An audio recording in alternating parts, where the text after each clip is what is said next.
సర్వలోకానికి వెళ్ళి సర్వ సృష్టికి స్వార్థ ప్రకటించాలి. క్రీస్తు చూపిన, క్రీస్తు చేసిన ప్రేమను గురించిన, ప్రేమ కలిగిన త్యాగం గురించి చెప్పాలి. దీనికి చిన్నపిల్ల, యవనస్తుల, పెద్దల, వృద్ధులని కాదు, ఎవరైనా చెప్పవచ్చు.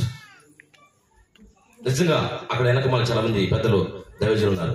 వాళ్ళందరూ పడుతున్న ప్రయాస, ఇక్కడికి వచ్చిన దైవ సేవకులు, ప్రతి దైవజనులు కూడా మీరు మారాల ఉద్దేశంతో చాలా మంది ఉద్యోగాలు మానుకొని, చాలా మంది వ్యాపారాలు మానుకొని, చాలా మంది వాళ్ళకున్న స్థితిగతులన్నీ మానుకొని దేవుని పని అన్నిటికన్నా ఉన్నతమైనది అని నమ్మి దేవుని పనిలో ఉన్నారు. నిజంగా నీవు భక్తులు అయితే గనక, నిజంగా నువ్వు భక్తులైతే గనక ఈ సంవత్సరం తీర్మానం చేసుకోవాలి.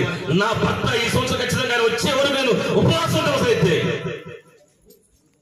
లేదా ఎక్కువసేపు ప్రార్థన గడుపుతా, నా కుటుంబం అంతా కూడా నరకానికి పోకూడదు. నా దేవుడు ప్రేమ కలిగిన దేవుడు.